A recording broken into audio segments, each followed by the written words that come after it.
Welcome to Marukyu Baits, the world's most scientific bait company. I believe that Marukyu baits are the very, very best in the world. But to achieve consistent results, you still need to know how to use these products. This section is all about Marukyu pellets.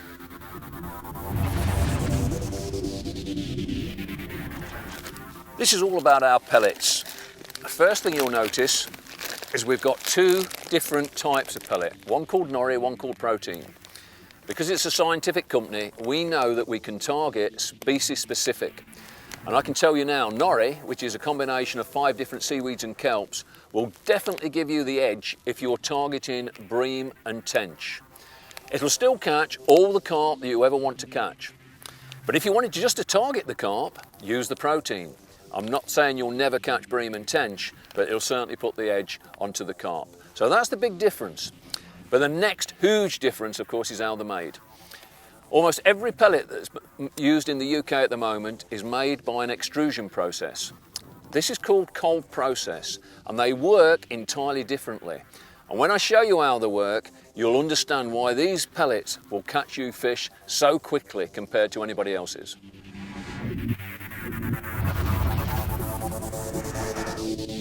One question I'm often asked is why these pellets look different from normal pellets that you've been buying. Well, again, this is down to the manufacturing process. It doesn't really matter what they look like, it's a question of how do they work and why do they work. What I've got in my hands here is 2 types of pellets. I've got the Marukyu pellets and I've got an extruded pellet. What I'm going to do is drop them both into this tank of water, and I think you'll be amazed at the difference.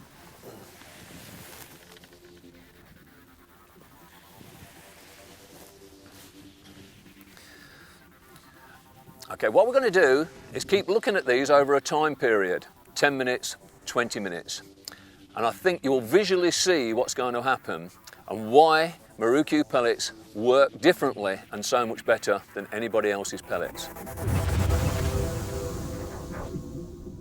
Well, 10 minutes have passed since we dropped these pellets in the water. And if we have a real close look, you can now see what the difference is all about. Our Marukyu pellets have started to break down, and if you look very, very closely, it's like a honeycomb. Well, what does that mean? It means that water has replaced what was in there. And of course, what was in there was the attractants, the key amino acids that are going to get your fish in your swim. If we look at the normal pellets, you'll notice they've not moved at all. So the amount of attractants that are coming out of those are absolutely minimal. And this is why you will catch fish so much more quickly with the Marukyu pellets. An example being, imagine the fish being in mid-water, it's cold, and you put some pellets on the bottom. Well, how does the fish know it's there? It knows it's there with the Marukyu pellet because of all the flavours and the attractants that are coming up and drawing it down to eat these pellets. Right, preparation of these pellets is very, very simple and different to what you've been doing. All we've got to do is slightly damp the pellets. Just slightly damp them, just to coat them, and that's it. There's no need to soak for a long period of time. Once we've took the dust off, that's all you've got to do. The other thing with these pellets is they'll make brilliant paste, particularly the 1 mils, but I'll show you that in a minute.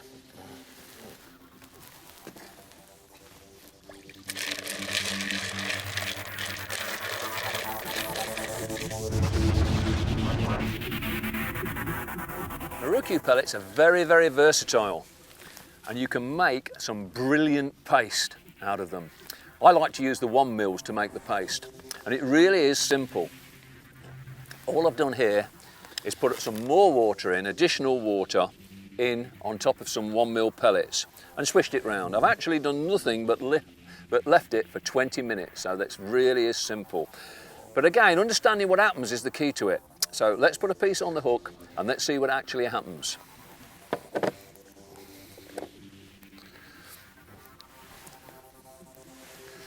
A lot of people like to fish this very soft paste style, and it can be absolutely deadly. And these pellets make a brilliant soft paste. Right, first of all, if we drop him in, the important thing is it needs to be active, and you can see instantly all the flavours, all all the attractors are coming out of this. If I drop it down to the bottom there, the amount of draw from these attractors is incredible. Marukyu pellets contain on average 14 or 15 main ingredients. This is the key to why they are so successful. Well, that's how to feed with the pellets, but what about fishing them on the hook? Without doubt, the easiest way is to band them.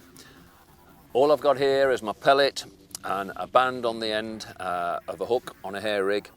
I find this the most successful way of all time for fishing pellets. All we've got to do is put him on the band and we're ready to go. It's as simple as that. And don't forget, the great thing about your pellet on the hook, it is drawing fish down to it all of the time.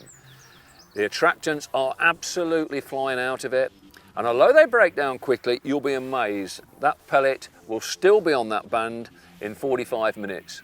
But trust me, in 45 minutes it will have been eaten. Well, back into the tank.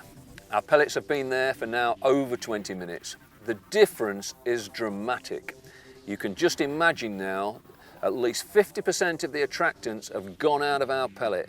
Those fish will have mopped them up by now. They are devastated.